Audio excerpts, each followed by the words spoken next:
احمق لوگ کہیں گے کہ مسلمان جس قبلے پر پہلے سے چلے آتے تھے اب اس سے کیوں منہ پھیر بیٹھے؟ تم کہہ دو کہ مشرق اور مغرب سب اللہ ہی کا ہے، وہ جس کو چاہتا ہے سیدھے رستے پر چلاتا ہے، اور اسی طرح ہم نے تم کو امت معتدل بنایا ہے تاکہ تم لوگوں پر گواہ بنو اور پیغمبر آخر الزماں صلی اللہ علیہ وآلہ وسلم تم پر گواہ بنے۔ اور جس قبلے پر تم پہلے تھے اس کو ہم نے اس لیے مقرر کیا تھا کہ معلوم کریں کہ کون ہمارے پیغمبر کا تابع رہتا ہے اور کون الٹے پاؤں پھر جاتا ہے۔ اور یہ بات یعنی تحویل قبلہ لوگوں کو گراں معلوم ہوئی، مگر جن کو اللہ نے ہدایت بخشی ہے وہ اسے گراں نہیں سمجھتے، اور اللہ ایسا نہیں کہ تمہارے ایمان کو یوں ہی ضائع کر دے۔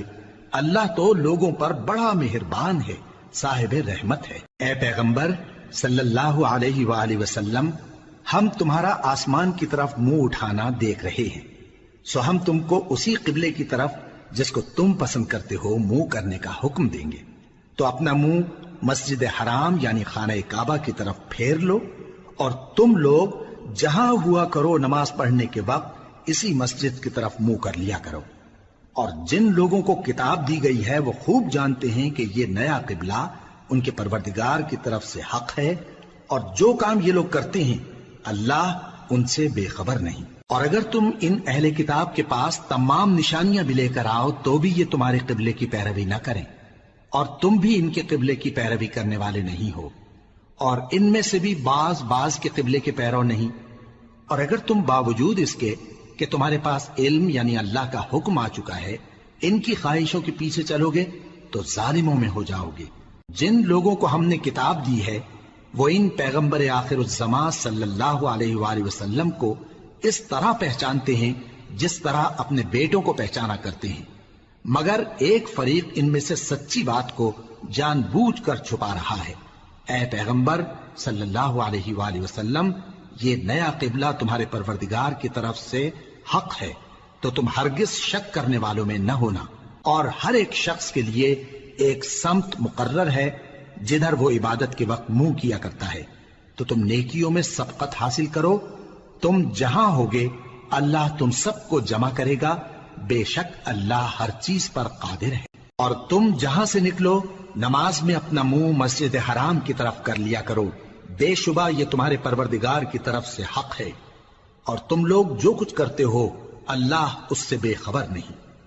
اور تم جہاں سے نکلو مسجد حرام کی طرف منہ کر کے نماز پڑھا کرو، اور مسلمانوں تم جہاں ہوا کرو اسی مسجد کی طرف رخ کیا کرو۔ یہ تاکید اس لیے کی گئی ہے کہ لوگ تم کو کسی طرح کا الزام نہ دے سکیں، مگر ان میں سے جو ظالم ہیں وہ الزام دیں تو دیں، سو ان سے مت ڈرنا اور مجھی سے ڈرتے رہنا، اور یہ بھی مقصود ہے کہ میں تم کو اپنی تمام نعمتیں بخشوں، اور یہ بھی کہ تم راہ راست پر چلو۔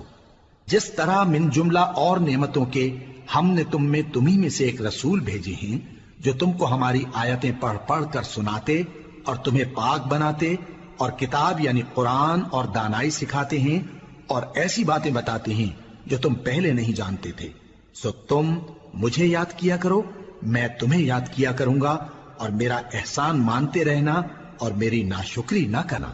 اے ایمان والو، صبر اور نماز سے مدد لیا کرو، بے شک اللہ صبر کرنے والوں کے ساتھ ہے۔ اور جو لوگ اللہ کی راہ میں مارے جائیں ان کی نسبت یہ نہ کہنا کہ وہ مرے ہوئے ہیں، وہ مردہ نہیں بلکہ زندہ ہیں، لیکن تم کو شعور نہیں۔ بے شک کوہ صفا اور مروہ اللہ کی نشانیوں میں سے ہیں، تو جو شخص خانہ کعبہ کا حج یا عمرہ کرے اس پر کچھ گناہ نہیں کہ دونوں کے درمیان چکر لگائے، بلکہ یہ ایک نیک کام ہے، اور جو کوئی نیک کام کرے تو اللہ قدردان ہے، دانا ہے۔ جو لوگ ہمارے حکموں اور ہدایتوں کو جو ہم نے نازل کی ہیں کسی غرض فاسد سے چھپاتے ہیں، باوجود کہ ہم نے ان کو لوگوں کے سمجھانے کے لیے اپنی کتاب میں کھول کھول کر بیان کر دیا ہے، ایسوں پر اللہ اور تمام لعنت کرنے والے لعنت کرتے ہیں۔ ہاں، جو توبہ کرتے ہیں اور اپنی حالت درست کر لیتے ہیں اور احکام الہی کو صاف صاف بیان کر دیتے ہیں تو میں ان کے قصور معاف کر دیتا ہوں، اور میں بڑا معاف کرنے والا بڑا مہربان ہوں۔ جو لوگ کافر ہوئے اور کافر ہی مرے ایسوں پر اللہ کی اور فرشتوں کی اور انسانوں کی سب کی لعنت، وہ ہمیشہ اسی لعنت میں گرفتار رہیں گے۔ ان سے نہ تو عذاب ہلکا ہی کیا جائے گا اور نہ انہیں کچھ مہلت ملے گی۔ اور لوگوں، تمہارا معبود ایک ہی معبود ہے، اس بڑے مہربان اور رحم والے کے سوا کوئی عبادت کے لائق نہیں۔ بے شک آسمانوں اور زمین کے پیدا کرنے میں اور رات اور دن کے ایک دوسرے کے پیچھے آنے جانے میں اور کشتیوں اور جہازوں میں جو سمندر میں لوگوں کے فائدے کے لیے رواں ہیں، اور میں جس کو اللہ آسمان سے برساتا اور اس سے زمین کو اس کے مردہ ہو جانے کے بعد زندہ یعنی خشک ہو جانے کے بعد سرسبز کر دیتا ہے، اور زمین پر ہر قسم کے جانور پھیلانے میں اور ہواؤں کے چلانے میں اور بادلوں میں جو آسمان اور زمین کے درمیان گھرے رہتے ہیں، عقل مندوں کے لیے اللہ کی قدرت کی نشانیاں ہیں۔ اور بعض لوگ ایسے ہیں جو غیر اللہ کو اللہ کا شریک بناتے اور ان سے اللہ کی سی محبت کرتے ہیں، لیکن جو ایمان والے ہیں وہ تو اللہ ہی کے سب سے زیادہ دوست دار ہیں۔ اور اے کاش ظالم لوگ جو بات عذاب کے وقت دیکھیں گے اب دیکھ لیتے کہ سب طرح کی طاقت اللہ ہی کو ہے، اور یہ کہ اللہ سخت عذاب کرنے والا ہے۔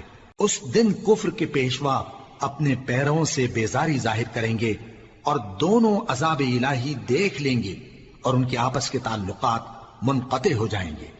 یہ حال دیکھ کر پیروی کرنے والے حسرت سے کہیں گے کہ اے کاش ہمیں پھر دنیا میں جانا نصیب ہو، تاکہ جس طرح یہ ہم سے بیزار ہو رہے ہیں اسی طرح ہم بھی ان سے بیزار ہوں۔ اس طرح اللہ ان کے اعمال حسرت بنا کر دکھائے گا اور وہ دوزخ سے نکل نہیں سکیں گے۔ لوگوں، جو چیزیں زمین میں حلال طیب ہیں وہ کھاؤ، اور شیطان کے قدموں پر نہ چلو، وہ تمہارا کھلا دشمن ہے۔ وہ تو تم کو برائی اور بے حیائی ہی کے کام کرنے کو کہتا ہے، اور یہ بھی کہ اللہ کی نسبت ایسی باتیں کہو جن کا تمہیں کچھ بھی علم نہیں۔ اور جب ان لوگوں سے کہا جاتا ہے کہ جو کتاب اللہ نے نازل فرمائی ہے اس کی پیروی کرو، تو کہتے ہیں نہیں، بلکہ ہم تو اسی چیز کی پیروی کریں گے جس پر ہم نے اپنے باپ دادا کو پایا۔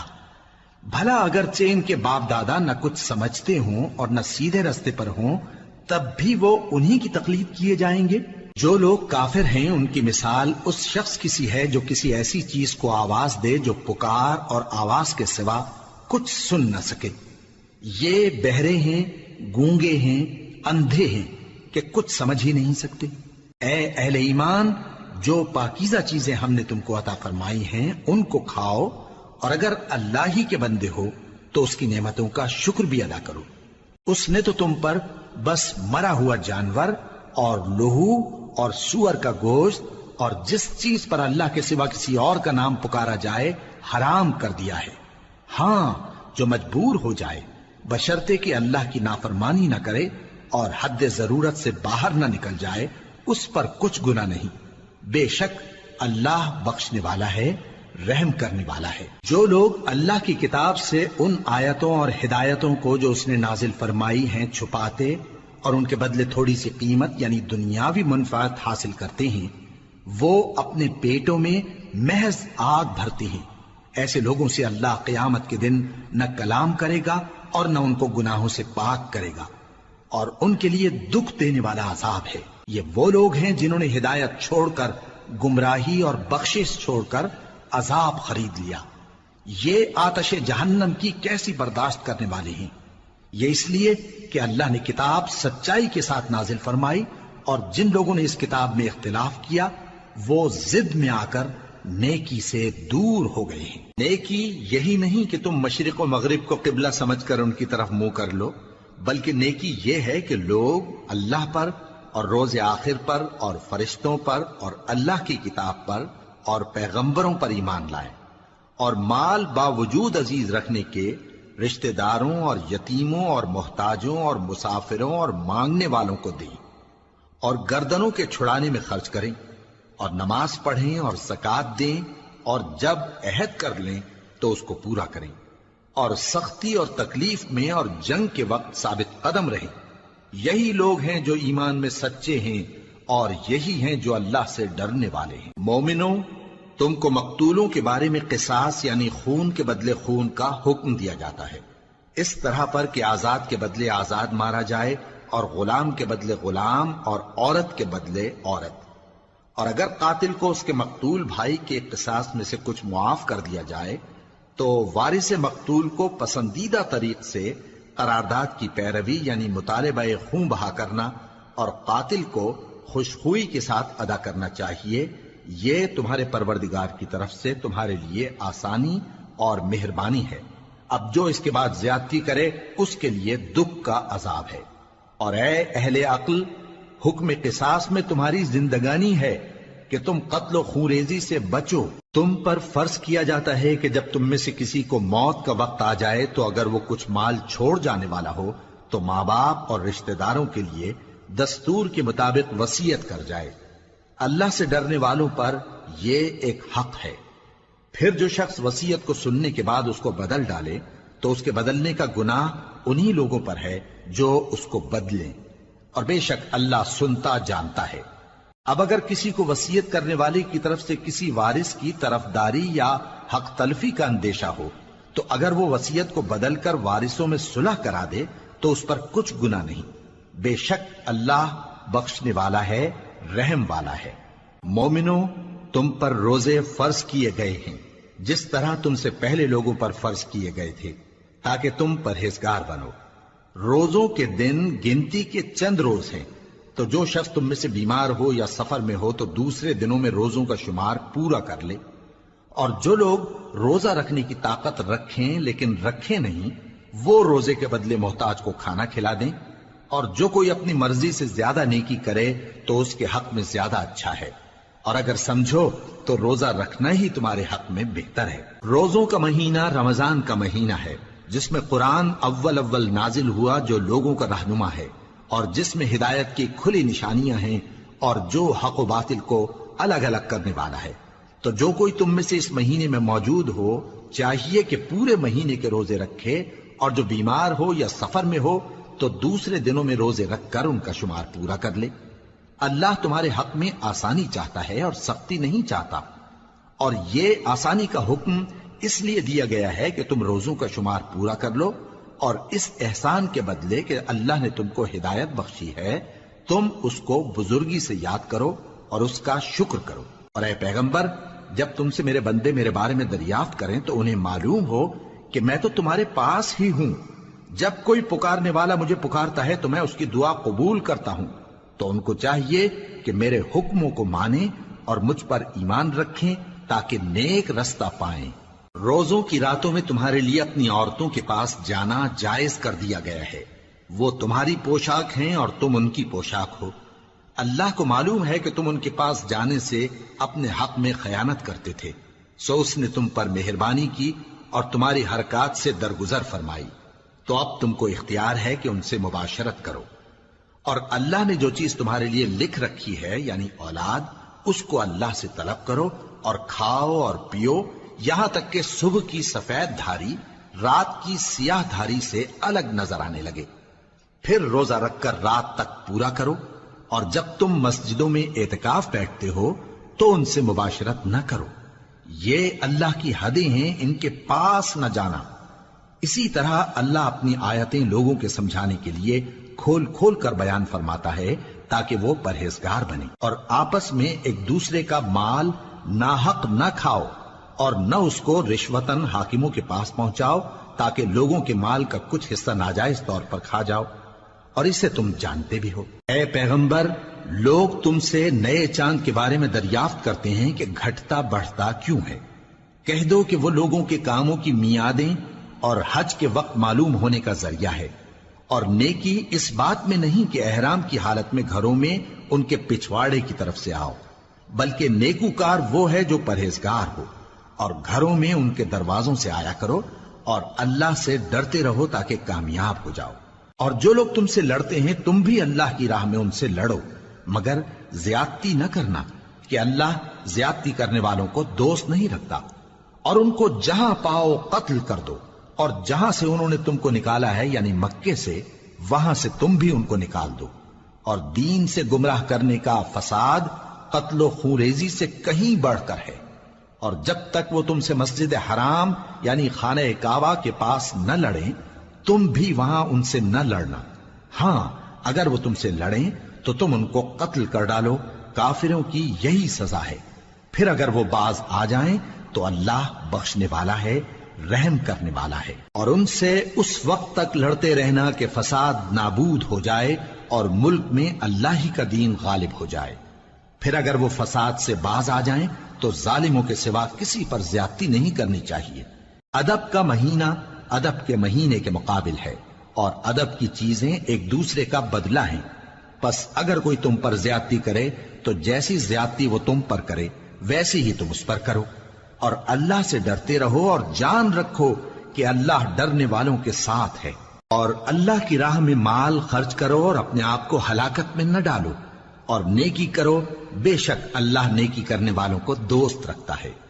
اور اللہ کی خوشنودی کے لیے حج اور عمرے کو پورا کرو، اور اگر راستے میں روک لیے جاؤ تو جیسی قربانی میسر ہو کر دو، اور جب تک قربانی اپنے مقام پر نہ پہنچ جائے سر نہ منڈاؤ۔ اور اگر کوئی تم میں بیمار ہو یا اس کے سر میں کسی طرح کی تکلیف ہو تو اگر وہ سر منڈا لے تو اس کے بدلے روزے رکھے یا صدقہ دے یا قربانی کرے۔ پھر جب تکلیف دور ہو کر تم مطمئن ہو جاؤ تو جو تم میں حج کے وقت تک عمرے سے فائدہ اٹھانا چاہے وہ جیسی قربانی میسر ہو کرے، اور جس کو قربانی نہ ملے وہ 3 روزے ایام حج میں رکھے اور 7 جب واپس ہو، یہ پورے 10 ہوئے۔ یہ حکم اس شخص کے لیے ہے جس کے اہل و عیال مکے میں نہ رہتے ہوں۔ اور اللہ سے ڈرتے رہو اور جان رکھو کہ اللہ سخت عذاب دینے والا ہے۔ حج کے مہینے معین ہیں جو معلوم ہیں، تو جو شخص ان مہینوں میں حج کی نیت کر لے تو حج کے دنوں میں نہ عورتوں سے اختلاط کرے، نہ کوئی برا کام کرے اور نہ کسی سے جھگڑے۔ اور جو نیک کام تم کرو گے وہ اللہ کو معلوم ہو جائے گا۔ اور زاد راہ یعنی رستے کا خرچ ساتھ لے جاؤ، کیونکہ بہترین زاد راہ پرہیزگاری ہے۔ اور اے اہل عقل، مجھی سے ڈرتے رہو، اس کا تمہیں کچھ گناہ نہیں کہ حج کے دنوں میں بذریعہ تجارت اپنے پروردگار سے روزی طلب کرو۔ اور جب عرفات سے واپس ہونے لگو تو مشعر حرام یعنی مزدلفہ میں اللہ کا ذکر کرو، اور اس طرح ذکر کرو جس طرح اس نے تم کو سکھایا، اور اس سے پیشتر تم لوگ ان طریقوں سے محض ناواقف تھے۔ پھر جہاں سے اور لوگ واپس ہوں وہیں سے تم بھی واپس ہو، اور اللہ سے بخشش مانگو، بے شک اللہ بخشنے والا ہے، رحمت کرنے والا ہے۔ پھر جب حج کے تمام ارکان پورے کر چکو تو مینا میں اللہ کو یاد کرو جس طرح اپنے باپ دادا کو یاد کیا کرتے تھے، بلکہ اس سے بھی زیادہ۔ اور بعض لوگ ایسے ہیں جو اللہ سے التجا کرتے ہیں کہ اے پروردگار ہم کو جو دینا ہے دنیا ہی میں دے دے، اور ایسے لوگوں کا آخرت میں کچھ حصہ نہیں۔ اور بعض ایسے ہیں کہ دعا کرتے ہیں کہ پروردگار ہم کو دنیا میں بھی نعمت عطا فرما اور آخرت میں بھی نعمت بخشیو اور دوزخ کے عذاب سے محفوظ رکھیو۔ یہی لوگ ہیں جن کے لیے ان کے کاموں کا حصہ یعنی اجر نیک تیار ہے، اور اللہ جلد حساب لینے والا ہے۔ اور قیام منا کے دنوں میں جو گنتی کے دن ہیں اللہ کو یاد کرو، اگر کوئی جلدی کرے اور 2 ہی دن میں چل دے تو اس پر بھی کچھ گناہ نہیں، اور جو بات تک ٹھہرا رہے اس پر بھی کچھ گناہ نہیں۔ یہ باتیں اس شخص کے لیے ہیں جو اللہ سے ڈرے، اور تم لوگ اللہ سے ڈرتے رہو اور جان رکھو کہ تم سب اس کے پاس جمع کیے جاؤ گے۔ اور کوئی شخص تو ایسا ہے جس کی گفتگو دنیا کی زندگی میں تم کو دلکش معلوم ہوتی ہے، اور وہ اپنے معافی ضمیر پر یعنی اس بات پر جو اس کے دل میں ہے اللہ کو گواہ بناتا ہے، حالانکہ وہ سخت جھگڑالو ہے۔ اور جب پیٹ پھیر کر چلا جاتا ہے تو زمین میں دوڑتا پھرتا ہے تاکہ اس میں فتنہ انگیزی کرے اور کھیتی کو برباد اور انسانوں اور حیوانوں کی نسل کو نابود کر دے، اور اللہ فتنہ انگیزی کو پسند نہیں کرتا۔ اور جب اس سے کہا جاتا ہے کہ اللہ سے خوف کر تو غرور اس کو گناہ میں پھنسا دیتا ہے، سو اس کو جہنم کافی ہے اور وہ بہت برا ٹھکانہ ہے۔ اور کوئی شخص ایسا ہے کہ اللہ کی خوشنودی حاصل کرنے کے لیے اپنی جان بیچ ڈالتا ہے، اور اللہ بندوں پر بہت مہربان ہے۔ مومنو، اسلام میں پورے پورے داخل ہو جاؤ اور شیطان کے پیچھے نہ چلو، وہ تو تمہارا کھلا دشمن ہے۔ پھر اگر تم احکام روشن پہنچ جانے کے بعد لڑکھڑا جاؤ تو جان رکھو کہ اللہ غالب ہے، حکمت والا ہے۔ کیا یہ لوگ اسی بات کے منتظر ہیں کہ ان پر اللہ کا عذاب بادل کے سائبانوں میں نازل ہو اور فرشتے بھی اتر آئیں اور کام تمام کر دیا جائے؟ اور سب کاموں کا رجوع اللہ ہی کی طرف ہے۔ اے پیغمبر، بنی اسرائیل سے پوچھو کہ ہم نے ان کو کتنی کھلی نشانیاں دیں، اور جو شخص اللہ کی نعمت کو اپنے پاس آنے کے بعد بدل دے تو اللہ سخت عذاب کرنے والا ہے۔ اور جو کافر ہیں ان کے لیے دنیا کی زندگی خوشنما کر دی گئی ہے اور وہ مومنوں سے تمسخر کرتی ہیں، لیکن جو پرہیزگار ہیں وہ قیامت کے دن ان سے اوپر ہوں گے، اور اللہ جس کو چاہتا ہے بے حساب رزق دیتا ہے۔ پہلے تو سب لوگوں کا ایک ہی مذہب تھا، لیکن وہ آپس میں اختلاف کرنے لگے تو اللہ نے ان کی طرف بشارت دینے والے اور ڈر سنانے والے پیغمبر بھیجے اور ان پر سچائی کے ساتھ کتابیں نازل کی تاکہ جن امور میں لوگ اختلاف کرتے تھے ان کا ان میں فیصلہ کر دے۔ اور اس میں اختلاف بھی انہی لوگوں نے کیا جن کو کتاب دی گئی تھی، باوجود کہ ان کے پاس کھلے ہوئے احکام آ چکے تھے، اور یہ اختلاف انہوں نے صرف آپس کی ضد سے کیا۔ تو جس امر حق میں وہ اختلاف کرتے تھے اللہ نے اپنی مہربانی سے مومنوں کو اس کی راہ دکھا دی، اور اللہ جس کو چاہتا ہے سیدھا رستہ دکھا دیتا ہے۔ کیا تم یہ خیال کرتے ہو کہ یوں ہی بہشت میں داخل ہو جاؤ گے، اور ابھی تم کو پہلے لوگوں کی سی مشکلیں تو پیش آئی ہی نہیں؟ ان کو بڑی بڑی سختیاں اور تکلیفیں پہنچیں اور وہ صعوبتوں میں ہلا ہلا دیے گئے، یہاں تک کہ پیغمبر اور مومن لوگ جو ان کے ساتھ تھے سب پکار اٹھے کہ کب اللہ کی مدد آئے گی۔ دیکھو اللہ کی مدد ان قریب آیا چاہتی ہے۔ اے نبی، لوگ تم سے پوچھتے ہیں کہ اللہ کی راہ میں کس طرح کا مال خرچ کریں۔ کہہ دو کہ جو چاہو خرچ کرو، لیکن جو مال خرچ کرنا چاہو وہ درجہ بدرجہ اہل استحقاق یعنی ماں باپ کو اور قریب کے رشتہ داروں کو اور یتیموں کو اور محتاجوں کو اور مسافروں کو سب کو دو، اور جو بھلائی تم کرو گے اللہ اس کو جانتا ہے۔ مسلمانوں، تم پر اللہ کے رستے میں لڑنا فرض کر دیا گیا ہے، اور وہ تمہیں ناگوار تو ہوگا، مگر عجب نہیں کہ ایک چیز تم کو بری لگے اور وہ تمہارے حق میں بھلی ہو، اور عجب نہیں کہ ایک چیز تم کو بھلی لگے اور وہ تمہارے لیے مضر ہو، اور ان باتوں کو اللہ ہی بہتر جانتا ہے اور تم نہیں جانتے۔ جو لوگ ایمان لائے اور اللہ کے لیے وطن چھوڑ گئے اور کفار سے جنگ کرتے رہے وہی اللہ کی رحمت کے امیدوار ہیں، اور اللہ بخشنے والا ہے، رحمت کرنے والا ہے۔ اے پیغمبر، لوگ تم سے شراب اور جوئے کا حکم دریافت کرتے ہیں، کہہ دو کہ ان میں گناہ بڑے ہیں اور لوگوں کے لیے کچھ فائدے بھی ہیں، مگر ان کے گناہ فائدوں سے کہیں زیادہ ہیں۔ اور یہ بھی تم سے پوچھتے ہیں کہ اللہ کی راہ میں کون سا مال خرچ کریں۔ کہہ دو کہ جو ضرورت سے زیادہ ہو۔ اس طرح اللہ تمہارے لیے اپنے احکام کھول کھول کر بیان فرماتا ہے تاکہ تم سوچو، یعنی دنیا اور آخرت کی باتوں میں غور کرو۔ اور تم سے یتیموں کے بارے میں بھی دریافت کرتے ہیں، کہہ دو کہ ان کی حالت کی اصلاح بہت اچھا کام ہے، اور اگر تم ان سے مل جل کر رہنا یعنی خرچ اکٹھا رکھنا چاہو تو وہ تمہارے بھائی ہیں، اور اللہ خوب جانتا ہے کہ خرابی کرنے والا کون ہے اور اصلاح کرنے والا کون۔ اور اگر اللہ چاہتا تو تم کو تکلیف میں ڈال دیتا، بے شک اللہ غالب ہے، حکمت والا ہے۔ اور مومنوں، مشرک عورتوں سے جب تک وہ ایمان نہ لائیں نکاح نہ کرنا، کیونکہ مشرک عورت خواہ تم کو کیسی ہی بھلی لگے اس سے مومن لونڈی بہتر ہے۔ اور اسی طرح مشرک مرد جب تک ایمان نہ لائیں مومن عورتوں کو ان کی زوجیت میں نہ دینا، کیونکہ مشرک مرد سے خواہ وہ تم کو کیسا ہی بھلا لگے مومن غلام بہتر ہے۔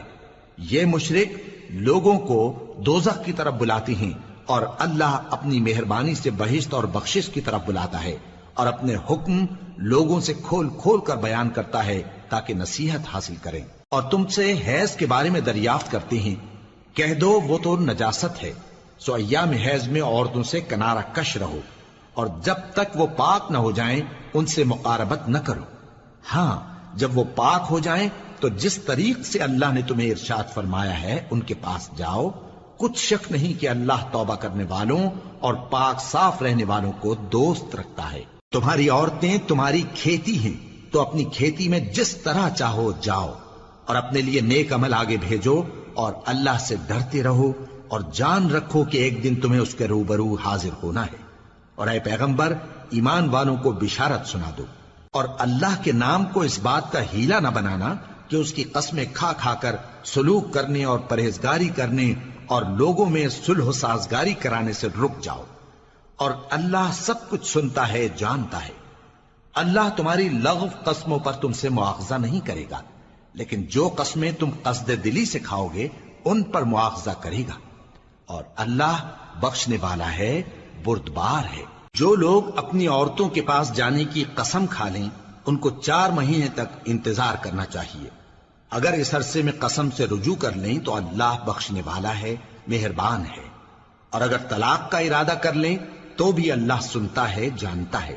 اور طلاق والی عورتیں 3 حیض تک اپنے تئیں روکے رہیں، اور اگر وہ اللہ اور روز قیامت پر ایمان رکھتی ہیں تو ان کو جائز نہیں کہ اللہ نے جو کچھ ان کے شکم میں پیدا کیا ہے اس کو چھپائیں، اور ان کے خاوند اگر پھر موافقت چاہیں تو اس مدت میں وہ ان کو اپنی زوجیت میں لے لینے کے زیادہ حقدار ہیں، اور عورتوں کا حق مردوں پر ویسا ہی ہے جیسے دستور کے مطابق مردوں کا حق عورتوں پر ہے، البتہ مردوں کو عورتوں پر 1 درجہ فضیلت ہے، اور اللہ غالب ہے، صاحب حکمت ہے۔ طلاق صرف 2 بار ہے، یعنی جب 2 دفعہ طلاق دے دی جائے تو پھر عورتوں کو یا تو بطریق شائستہ نکاح میں رہنے دینا ہے یا بھلائی کے ساتھ چھوڑ دینا، اور یہ جائز نہیں کہ جو مہر تم ان کو دے چکے ہو اس میں سے کچھ واپس لے لو۔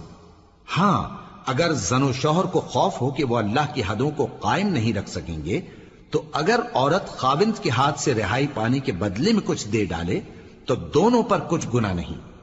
یہ اللہ کی مقرر کی ہوئی حدیں ہیں، ان سے باہر نہ نکلنا، اور جو لوگ اللہ کی حدوں سے باہر نکل جائیں گے وہ گناہگار ہوں گے۔ پھر اگر شوہر 2 طلاقوں کے بعد تیسری طلاق عورت کو دے دے تو اس کے بعد جب تک عورت کسی دوسرے شخص سے نکاح نہ کر لے اس پہلے شوہر پر حلال نہ ہوگی۔ ہاں، اگر دوسرا خاوند بھی طلاق دے دے اور عورت اور پہلا خاوند پھر ایک دوسرے کی طرف رجوع کر لیں تو ان پر کچھ گناہ نہیں، بشرطے کہ دونوں یقین کریں کہ اللہ کی حدوں کو قائم رکھ سکیں گے، اور یہ اللہ کی حدیں ہیں، ان کو وہ ان لوگوں کے لیے بیان فرماتا ہے جو علم رکھتے ہیں۔ اور جب تم عورتوں کو 2 دفعہ طلاق دے چکو اور ان کی عدت پوری ہو جائے تو انہیں یا تو حسن سلوک سے نکاح میں رہنے دو یا بطریق شائستہ رخصت کر دو، اور اس نیت سے ان کو نکاح میں نہ رہنے دینا چاہیے کہ انہیں تکلیف دو اور ان پر زیادتی کرو، اور جو ایسا کرے گا وہ اپنا ہی نقصان کرے گا۔ اور اللہ کے احکام کو ہنسی اور کھیل نہ بناؤ، اور اللہ نے تم کو جو نعمتیں بخشی ہیں اور تم پر جو کتاب اور دانائی کی باتیں نازل کی ہیں جن سے وہ تمہیں نصیحت فرماتا ہے ان کو یاد کرو، اور اللہ سے ڈرتے رہو، اور جان رکھو کہ اللہ ہر چیز سے واقف ہے۔ اور جب تم عورتوں کو طلاق دے چکو اور ان کی عدت پوری ہو جائے تو ان کو اپنے شوہروں کے ساتھ جب وہ آپس میں جائز طور پر راضی ہو جائیں نکاح کرنے سے مت روکو۔ اس حکم سے اس شخص کو نصیحت کی جاتی ہے جو تم میں اللہ اور روز آخر پر یقین رکھتا ہے، یہ تمہارے لیے نہایت خوب اور بہت پاکیزگی کی بات ہے، اور اللہ جانتا ہے اور تم نہیں جانتے۔ اور مائیں اپنے بچوں کو پورے 2 سال دودھ پلائیں، یہ حکم اس شخص کے لیے ہے جو پوری مدت تک دودھ پلوانا چاہے، اور دودھ پلانے والی ماؤں کا کھانا اور کپڑا دستور کے مطابق باپ کے ذمے ہوگا۔ کسی شخص کو اس کی طاقت سے زیادہ تکلیف نہیں دی جاتی، تو یاد رکھو کہ نہ تو ماں کو اس کے بچے کے سبب نقصان پہنچایا جائے اور نہ باپ کو اس کی اولاد کی وجہ سے نقصان پہنچایا جائے، اور اسی طرح نان و نفقہ بچے کے وارث کے ذمے ہے۔ اور اگر دونوں یعنی ماں باپ آپس کی رضامندی اور صلاح سے بچے کا دودھ چھڑانا چاہیں تو ان پر کچھ گناہ نہیں، اور اگر تم اپنی اولاد کو دودھ پلوانا چاہو تو تم پر کچھ گناہ نہیں، بشرطے کہ تم دودھ پلانے والیوں کو دستور کے مطابق ان کا حق جو تم نے دینا کیا تھا دے دو، اور اللہ سے ڈرتے رہو، اور جان رکھو کہ جو کچھ تم کرتے ہو اللہ اس کو دیکھ رہا ہے۔ اور جو لوگ تم میں سے مر جائیں اور عورتیں چھوڑ جائیں تو وہ عورتیں 4 مہینے اور 10 دن اپنے آپ کو روکے رہیں، اور جب یہ عدت پوری کر چکیں اور اپنے حق میں پسندیدہ کام یعنی نکاح کر لیں تو تم پر کچھ گناہ نہیں، اور اللہ تمہارے سب کاموں سے واقف ہے۔ اگر تم اشارے کنائے میں عورتوں کو نکاح کا پیغام بھیجو یا نکاح کی خواہش کو اپنے دلوں میں مخفی رکھو تو تم پر کچھ گناہ نہیں۔ اللہ کو معلوم ہے کہ تم ان سے نکاح کا ذکر کرو گے، مگر ایام عدت میں اس کے سوا کے دستور کے مطابق کوئی بات کہہ دو، پوشیدہ طور پر ان سے قول و قرار نہ کرنا، اور جب تک عدت پوری نہ ہو لے نکاح کا پختہ ارادہ نہ کرنا، اور جان رکھو کہ جو کچھ تمہارے دلوں میں ہے اللہ کو سب معلوم ہے، تو اس سے ڈرتے رہو اور جان رکھو کہ اللہ بخشنے والا ہے، حلم والا ہے۔ اور اگر تم عورتوں کو ان کے پاس جانے یا ان کا مہر مقرر کرنے سے پہلے طلاق دے دو تو تم پر کچھ گناہ نہیں، ہاں ان کو دستور کے مطابق کچھ خرچ ضرور دو، یعنی مقدور والا اپنے مقدور کے مطابق دے اور تنگ دست اپنی حیثیت کے مطابق۔ نیک لوگوں پر یہ ایک طرح کا حق ہے۔ اور اگر تم عورتوں کو ان کے پاس جانے سے پہلے طلاق دے دو لیکن مہر مقرر کر چکے ہو تو آدھا مہر دینا ہوگا۔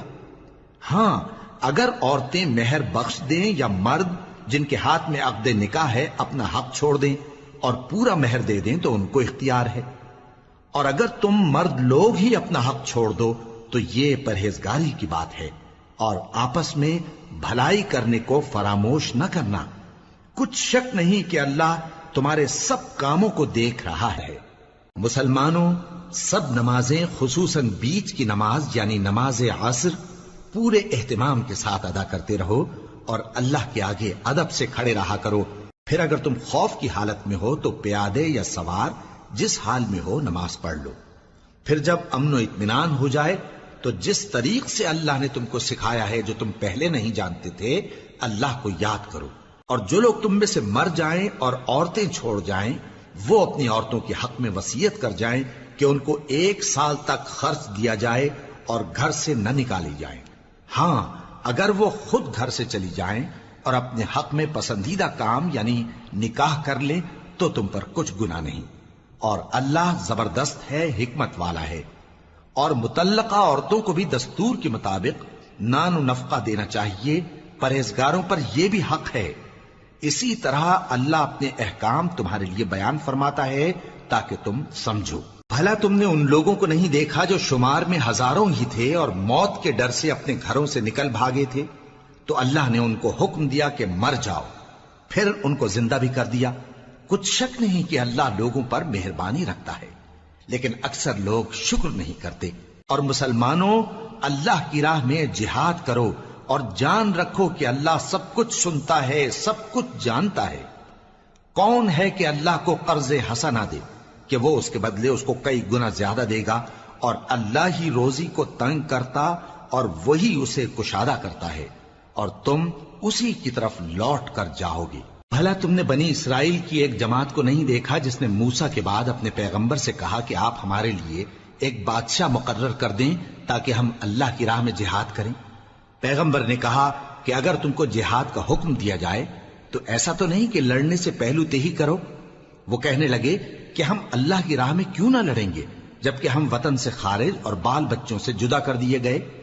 پھر جب ان کو جہاد کا حکم دیا گیا تو چند اشخاص کے سوا سب پھر گئے، اور اللہ ظالموں سے خوب واقف ہے۔ اور پیغمبر نے ان سے یہ بھی کہا کہ اللہ نے تم پر طالوت کو بادشاہ مقرر فرمایا ہے۔ وہ بولے کہ اسے ہم پر بادشاہی کا حق کیوں کر ہو سکتا ہے؟ اس سے بڑھ کر بادشاہی کے مستحق تو ہم ہیں، اور اس کے پاس تو بہت سی دولت بھی نہیں۔ پیغمبر نے کہا کہ اللہ نے اس کو تم پر فضیلت دی ہے اور بادشاہی کے لیے منتخب فرمایا ہے۔ اس نے اسے علم بھی بہت سا بخشا ہے اور تن و توش بھی بڑا عطا کیا ہے، اور اللہ کو اختیار ہے جسے چاہے بادشاہی بخشے، وہ بڑا کشائش والا ہے، دانا ہے۔ اور پیغمبر نے ان سے کہا کہ ان کی یعنی طالوت کی بادشاہی کی نشانی یہ ہے کہ تمہارے پاس وہ صندوق آئے گا جس کو فرشتے اٹھائے ہوئے ہوں گے، اس میں تمہارے پروردگار کی طرف سے تسلی بخشنے والی چیز ہوگی اور کچھ اور چیزیں بھی ہوں گی جو موسیٰ اور ہارون چھوڑ گئے تھے۔ اگر تم ایمان رکھتے ہو تو یہ تمہارے لیے ایک بڑی نشانی ہے۔ غرض جب طالوت فوجیں لے کر روانہ ہوا تو اس نے ان سے کہا کہ اللہ ایک نہر سے تمہاری آزمائش کرنے والا ہے، جو شخص اس میں سے پانی پی لے گا اس کی نسبت تصور کیا جائے گا کہ وہ میرا نہیں، اور جو نہ پیے گا وہ سمجھا جائے گا کہ میرا ہے۔ ہاں اگر کوئی ہاتھ سے چلو بھر پانی لے لے تو خیر۔ جب وہ لوگ نہر پر پہنچے تو چند آدمیوں کے سوا سب نے پانی پی لیا۔ پھر جب طالوت اور مومن لوگ جو اس کے ساتھ تھے نہر کے پار ہو گئے تو کہنے لگے کہ آج ہم میں جالوت اور اس کے لشکر سے مقابلہ کرنے کی طاقت نہیں۔ جو لوگ یقین رکھتے تھے کہ ان کو اللہ کے روبرو حاضر ہونا ہے وہ کہنے لگے کہ بسا اوقات تھوڑی سی جماعت نے اللہ کے حکم سے بڑی جماعت پر فتح حاصل کی ہے، اور اللہ ثابت قدم رہنے والوں کے ساتھ ہے۔ اور جب وہ لوگ جالوت اور اس کے لشکر کے مقابل میں آئے تو اللہ سے دعا کی کہ اے پروردگار ہم پر صبر کے دہانے کھول دے اور ہمیں لڑائی میں ثابت قدم رکھ اور لشکر کفار پر فتح یاب کر۔ تو طالوت کی فوج نے اللہ کے حکم سے ان کو شکست دے دی، اور داؤد نے جالوت کو قتل کر ڈالا، اور اللہ نے ان کو بادشاہی اور دانائی بخشی اور جو کچھ چاہا سکھایا۔ اور اگر اللہ لوگوں کو ایک دوسرے پر چڑھائی اور حملہ کرنے سے نہ ہٹاتا رہتا تو کرۂ ارض تباہ ہو جاتا، لیکن اللہ اہل عالم پر بڑا مہربان ہے۔ یہ اللہ کی آیتیں ہیں جو ہم تم کو سچائی کے ساتھ پڑھ کر سناتے ہیں، اور اے محمد صلی اللہ علیہ وآلہ وسلم تم بلا شبہ پیغمبروں میں سے ہو۔